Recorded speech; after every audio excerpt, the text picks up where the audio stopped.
Hola, esto es La Mágica Historia. La mágica y lluviosa historia. Lluviosa. Está lluviosa la tarde, oiga. Japón. Bueno, como siempre, este no es un canal educativo, este no es un video educativo, esto es un canal de opinión. Y tampoco ¿qué quieres? Ya. Tampoco lo que me interesa no es entrar en una discusión histórica, no. El objetivo es lo que tiene que ver con lo que estamos hablando acerca de la apropiación y absorción cultural. Algunos ejemplos para tratar de entender cómo funciona este fenómeno, cómo funcionaba antes, y obviamente después tratar de ver lo que está pasando ahora. ¿Ok? Ya. Japón. Se dice que en Japón han habido 3 culturas madres, por decirlo de alguna manera. La cultura Jomon, la cultura Yayoi y la cultura Kofun o Yamato. La cultura Jomon es la más antigua y llegó en una etapa bastante temprana, según lo que dice la arqueología, hace 14.000 años, provenientes desde Siberia, a través del estrecho, habrían cruzado a través del estrecho de Japón, ¿cierto? Obviamente en ese tiempo seguramente el mar era más bajo, seguramente se crearon algunos puentes de tierra que permitieron la población de la isla. Bueno, lo que se dice, por lo menos en cuanto a pruebas físicas, en cuanto a los rastros culturales que dejaron estas 3 culturas madres, lo que se decía anteriormente era que, y esto basado en las vasijas, qué sé yo, en los rastros culturales y en esqueletos, era que la cultura Jomon era distinta étnicamente de la población nipona actual. ¿Ok? No así la cultura Yayoi y la Kofun. Pero hoy en día, según algunos estudios genéticos, estaría demostrado de que no es así, y que en realidad las 3 culturas serían étnicamente distintas al japonés moderno. ¿Ok? Y no solamente eso, sino que las 3 culturas habrían dejado rastros en el ADN del hombre actual, del japonés actual. ¿Ok? Es decir, se habría producido una mezcla que habría dado como resultado la genética japonesa de hoy en día.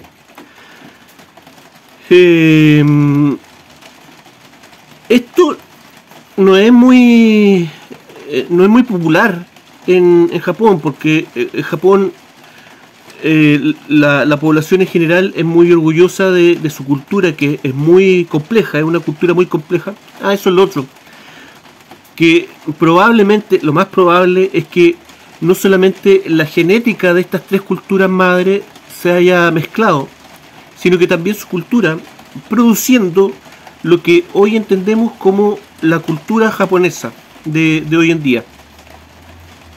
Entonces, obviamente toda esta información no es muy popular en Japón, porque Japón está muy orgulloso tanto de su cultura, de su tradición y de su etnia, de su gente racialmente. ¿Ok?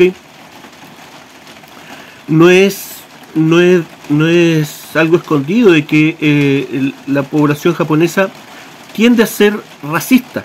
¿Ok? Y su sistema tradicional también tiende a ser racista. ¿Okay? Incluso hasta el día de hoy todavía persiste un cierto sistema de castas en Japón, donde creo que todavía existe, por ejemplo, las castas de las personas indeseables, que eran las que realizaban trabajos sucios, entre comillas, y que eran marginados de la sociedad, pero que no eran tampoco gente pobre, ¿eh? Porque estas personas hacían como un sindicato, ¿me entienden?, de los marginados, y tenían algunos oficios que eran rentables, así que muchas veces estos marginados eran marginados solamente de la sociedad, pero económicamente no eran tan abandonados. Bueno, en la Segunda Guerra Mundial también se produjeron algunos hechos, incluso con crímenes de guerra, asociados a racismo por parte del ejército japonés. Pero de eso vamos a hablar más adelante. El asunto es que en Japón todavía todavía existe un sistema imperial, y la familia imperial japonesa se reconoce como la más antigua del mundo, en forma correlativa, digamos, sin tener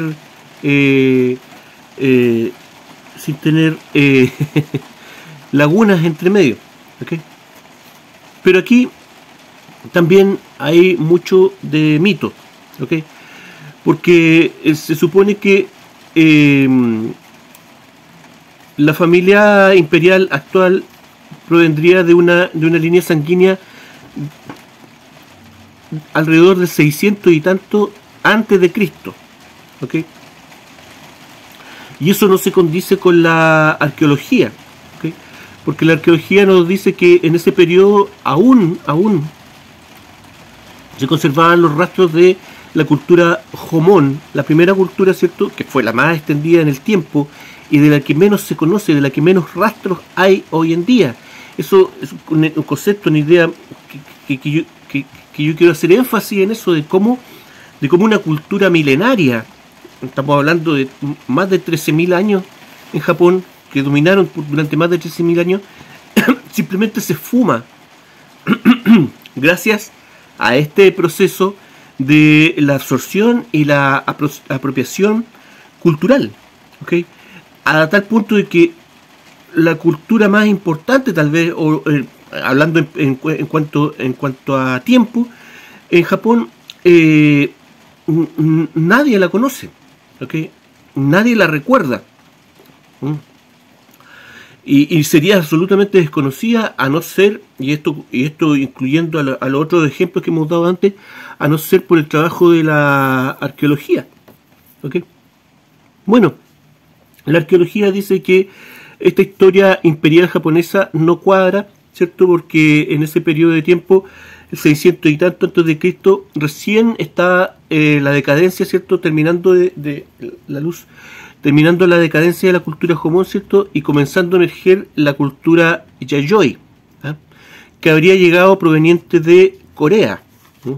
Por lo tanto, también muchas veces se asocia la genética japonesa con la coreana, y sí, tiene mucho que ver, pero estudios más recientes también indican de que esta genética coreana provendría del norte, del norte de Corea y más allá, de China, e incluso del norte de China, de sectores incluso tan alejados como Manchuria, allá en la frontera norte de China, donde sabemos que esos territorios son, étnicamente hablando, son territorios mongoloides, ¿ok?, de etnias de tipo siberiana y mongol, ¿ok?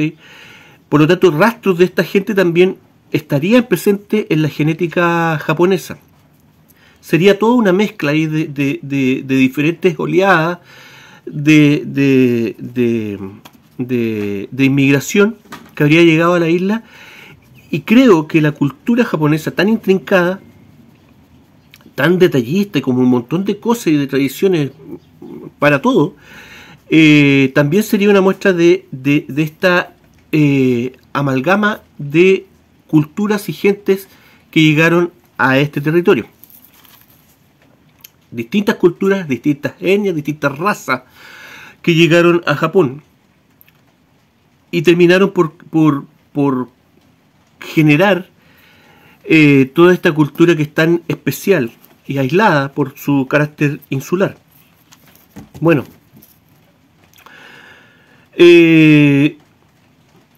pero ¿por qué bueno, según la arqueología, la monarquía japonesa, ¿cierto? La familia imperial japonesa en realidad sería por ahí por el 700 después de Cristo, ¿ok? O sea, estamos hablando de 1200 años, 1300 años de diferencia. Ahora, ¿por qué la familia real insiste en esto? ¿Cómo se dio este asunto de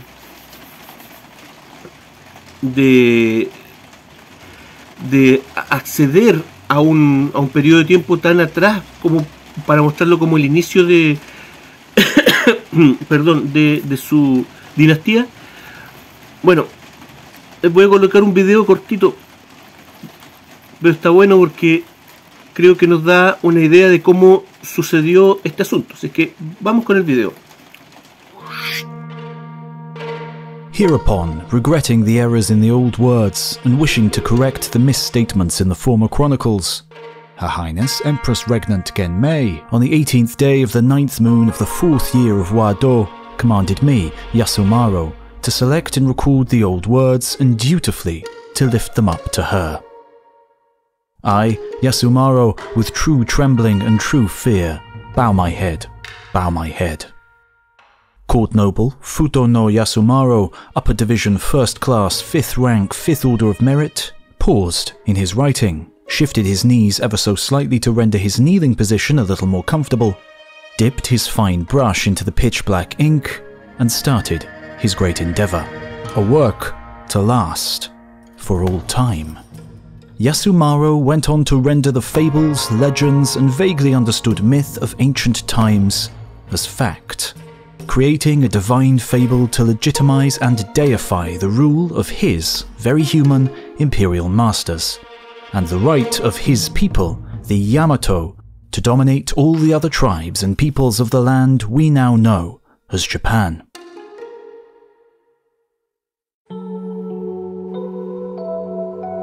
He described how Izanagi and Izanami first created the islands, mountains, rivers, herbs, and trees, with drops of water from a coral spear.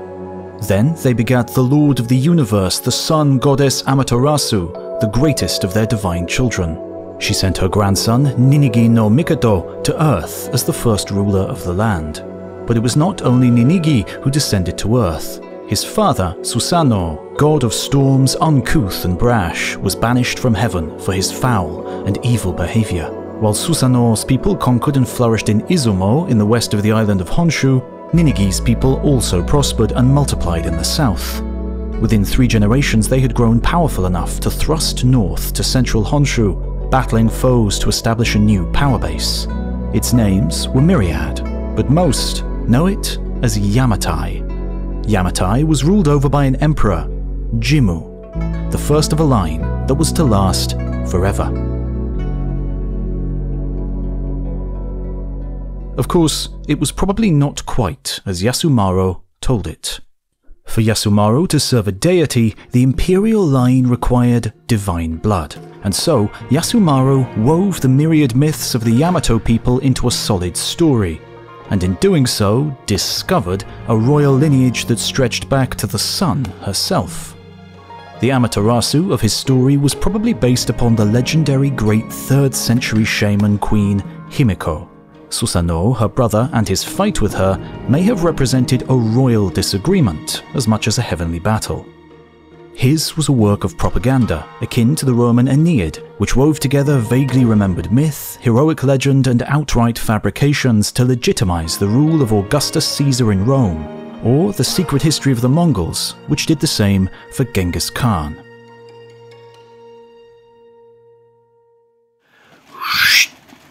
Ya. Ahí teníamos, ¿cierto?, un poco la explicación de cómo se habría dado este proceso, ¿cierto?, cómo esta emperatriz habría tenido la astucia de absorber un montón de tradición, tal vez oral, de las antiguas tradiciones y cultura, y absorberla como parte de la tradición de esta familia imperial Yamato. Esto creo que es bastante importante porque esos procesos nadie los publicita, y lo que vemos es solamente una fotografía actual de lo que es el mundo hoy en día con distintas etnias y cosas, pero no sabemos cómo se crearon todas esas culturas anteriormente, y lo más importante es que no tenemos idea de las personas y de las culturas que existieron anteriormente, absolutamente olvidadas. Y eso me hace pensar, ¿cuánto tiempo pasará para que nuestra cultura, la cultura occidental de hoy en día, pase también al olvido? Producto tal vez, seguramente, de estos mismos procesos de absorción cultural, de castración de la historia. Esto mismo ocurrió en China mucho antes. En China han ocurrido varios eventos de reformas culturales en donde simplemente se descarta o se absorbe toda una tradición milenaria, haciéndola propia y borrando todo vestigio de lo que no se puede absorber. Entonces, insisto, este es un proceso que ocurre una y otra vez, y eso es lo que quiero dar a entender. Bueno, en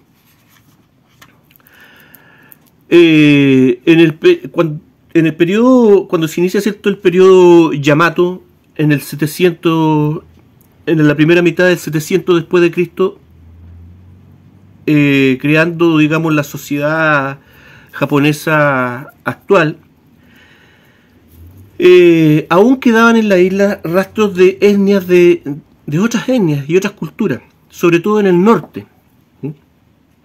Tenemos la cultura Ainu, que es relativamente conocida, ¿cierto? Y se habla muchas veces de que son una cultura de gente con otra etnia, de rasgos más blancos, incluso hasta caucásicos, dicen algunas personas.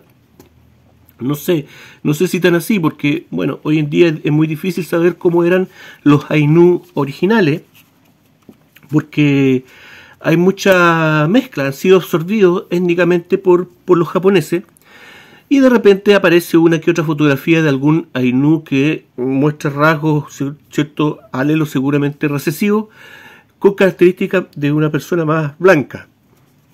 Bueno, la cultura Ainu es una cultura de cazadores recolectores, ¿cierto? Dentro de las cosas que me llaman la atención a mí de ello es, por ejemplo, su asociación con los osos. Cazadores de osos y también adiestradores de osos. Algo que aparece marcadamente en tribus siberianas. Tribus siberianas de distintas etnias, de etnia asiática, turcomana y también de etnias blancas. Me llama mucho la atención de parte de los Ainu que tengan esta relación con los osos. Bueno, una cosa que no todo el mundo sabe acerca de los Ainu es que no solamente existen en Japón, también están los Ainu rusos, pero de ellos voy a hablar sí sé, voy a hablar otro día porque tiene que ver con un tema que quiero hablar otro día, ¿ok? Pero quería dejar eso es claro, de que los Ainu no solamente existen en Japón y que aún quedan Ainu rusos, ¿ok? Bueno, junto con los Ainu, también en el norte de Japón, sobre todo en las islas del norte, también existían otra etnia, los Emishi, que ya los mencioné una vez, hice un video, pero me lo eliminaron, así que quiero retomar un poquito ese asunto. Los emichi, el nombre se lo dieron los chinos. Y esta también es una cuestión que es recurrente en esta historia de buscar las etnias de Asia Central y de la propia Asia, que lamentablemente quedan solamente registros en China de estas personas, porque la mayoría de estos pueblos no tenían escritura. Por lo tanto, la descripción de estas personas y los nombres que se les da son nombres chinos, que claro, cuando uno empieza a buscar de estas cosas, a uno no le dice nada, pues, no le dice nada con respecto a la etnia de esta gente cuando uno escucha nombres así como Emichi, Cheonnu, Yueshi, ¿me entienden? Pero no son etnias orientales, ¿me entienden? Bueno, los Emichi, el nombre parece que quiere decir algo así como hombres peludos, los peludos, una cosa así. Y acerca de su descripción se dice que eran personas más o menos bajas de estatura, pero muy robustas, muy forzudas y con bastante pelo, que le llamaba la atención obviamente a los asiáticos. Eran cazadores recolectores, pero también tenían agricultura, cultivaban arroz, por lo menos por lo que se ha encontrado ahora. Bueno, cuando nace la dinastía, ¿cierto? Yamato, comienzan a guerrear, ¿cierto? Con los pueblos del norte, sobre todo con los Emichi. Se dice, hay varias teorías con respecto a ellos. Se dice que pueden haber sido los últimos rastros de la cultura Jomon, ¿okay? Importante, que a lo mejor ahí tenemos una pequeña visión de lo que puede haber sido esa cultura que persistió en Japón por tanto tiempo. También se dice que los Emichi en realidad pueden haber sido una coalición de etnias distintas, que habrían llegado en distintas oleadas, en distintos periodos de tiempo, que no habrían sido una etnia tan cerrada. En fin, como sea, el asunto es que el imperio japonés luchó contra ellos por más de 100 años, casi 200 años, ¿cierto? Hasta llegar más o menos por ahí por el 900 y el 1000 después de Cristo, cuando finalmente fueron vencidos, pasó a ser una provincia de Japón, una provincia semi independiente, pero que fue siendo absorbida repetidamente genéticamente por políticas de absorción genética por parte del imperio japonés. Por lo tanto, su extinción, digamos, se produjo finalmente debido a esa absorción, a esa mezcla genética. Bueno, el hecho de que ellos hayan resistido por tanto tiempo al imperio japonés, en donde el imperio japonés comenzó envió en algunas oportunidades unas grandes flotas de barcos con una gran cantidad de hombres, ejércitos de hasta 20.000 hombres para arrasar con esta gente, y no lo conseguían. La razón era que los Emichi tenían caballería y los japoneses no. ¿Ok? Entonces tenemos ahí un gran dato, que hasta el 700 y tanto después de Cristo, los japoneses, el imperio japonés aún carecía de caballería. ¿Por qué? Suena simplemente porque los caballos estaban asociados a los señores de los caballos, ¿ah? Y cuando hablamos de estas etnias nómades asiáticas, pero de razas distintas a la asiática, está muy relacionado con el tema de los caballos. Un punto importante aquí, que lo vamos a ver más adelante cuando hablemos de China, que va a ser muy importante para poder aclarar la etnicidad de algunas dinastías chinas, ¿ok? Asociadas a los caballos. No había posibilidad de que las etnias asiáticas tuvieran caballos, ¿ah? Los grupos humanos que tenían caballos eran razas no asiáticas, ¿ok? Eso hay que tenerlo claro. Entonces los Emichi tenían caballería y los japoneses no. Y con el tiempo, algunos clanes Emichi se pasaron al bando japonés y comenzaron a educar a los japoneses en cómo resistir la guerra a la caballería, y los ayudaron incluso a hacerse de sus propios caballos. De esta manera los japoneses pudieron vencer finalmente a los Emichi, absorber y finalmente absorberlos genética y culturalmente. Ahora, ¿cuánto de la cultura japonesa de hoy en día puede ser herencia de esta gente? No lo sé, pero hay personas que dicen que, por ejemplo, la cultura samurái estaría muy influenciada en la forma de vida del guerrero Emichi, ¿ok? Y esto se ve en la película La princesa Mononoke del estudio Ghibli, de Hayao Miyazaki. Yo sé que esto lo hablé en el otro video, pero como les digo, como me lo eliminaron y hay gente que nueva, lo voy a comentar de nuevo. En esa película se menciona, bueno, el personaje principal es un Emichi, el príncipe Ashikata. Y allí se ve un poco, este señor del estudio Ghibli trata de reflejar un poco esta cultura y trata de hacer, sobre todo, se ve en la película que trata de hacer una diferencia entre los Emichi y los japoneses, ¿ok? No está claro en qué periodo de tiempo está ambientada la película, pero sí queda claro de que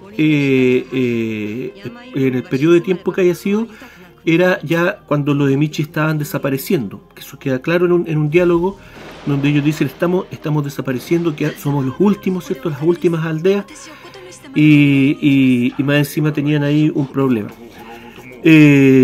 Una cosa que a mí me llama la atención también de la película es que el director quiere hacer, como les digo, una clara diferencia.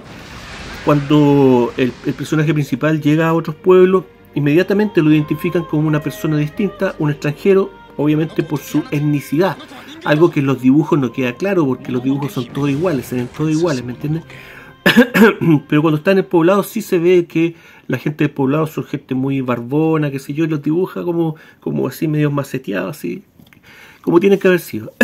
Ahora bien, el personaje principal de esta película se traslada no en caballo, se traslada en un ciervo rojo, ¿ah? Pero esto, más que ser una característica cultural de los Emichi, es como una choreza del director. No choreza, sino que es como que rescató un personaje que él tenía anteriormente, pero que está no en un anime, está en un cómic que hizo Hayao Miyazaki, de un personaje tibetano que también montaba en un alce rojo, exactamente igual al de la película. ¿Qué nos quiere decir Hayao Miyazaki con este tema de personas montando alces rojos? No lo sé, ahí hay un misterio, pero obviamente el hombre algo quiere indicar ahí, ¿ok? Si no han visto la película, pues búsquenla, está en Netflix. Es muy bonito ver sobre todo la parte de las aldeas, ver las rucas de los Emichi, muy parecidas a las rucas de los mapuches, ver los caminos, ¿cierto?, empedrados y bajo la luz, como construidos como canales, como zanjones, los caminos, ¿cierto? Algo que se ve por lo menos en la cultura Ainu, ¿cierto? Tanto las casas también son construidas así como en bajo nivel. Bueno, se preocupó ahí el director de colocar algunos detalles también, y sobre todo, como les digo, hacer una marcada diferencia entre el nivel moral, ¿cierto? La tradición que lleva el príncipe Ashitaka de un hombre absolutamente correcto, ¿cierto? Una rectitud en su desempeño, en su forma de vida, y hacer la diferencia con el resto de los personajes, con los japoneses. Japoneses borrachos, corruptos, codiciosos, ¿me entienden? Absolutamente lo contrario del príncipe Ashitaka, mostrando ahí, seguramente quiere mostrar el hombre ese asunto de que parte de la moralidad, ¿cierto?, del código de honor de los samuráis viene de esta gente, ¿ok? Una película muy bonita, la princesa Mononoke, con un mensaje, ¿cierto?, ahí de no sé si de protección a la naturaleza, pero sí con un mensaje de sentir la naturaleza también de una forma que ya hemos olvidado sentirla, apreciarla. En fin. El tema es que hoy en día no podemos saber cómo era esta cultura, cómo eran las culturas anteriores. Japón seguramente heredó mucho, tanto de la genética de estas personas como de su cultura. Por eso también los japoneses están muy interesados en la cultura mapuche. ¿Okay? No son tontos, no son tontos. Buscan sus orígenes y saben que no se pueden quedar simplemente con lo obvio, con lo evidente. Aquí hay que ser como Leonó de los Thundercats y ver más allá de lo evidente. ¿Okay? En fin, ahí está. Otro ejemplo de absorción cultural.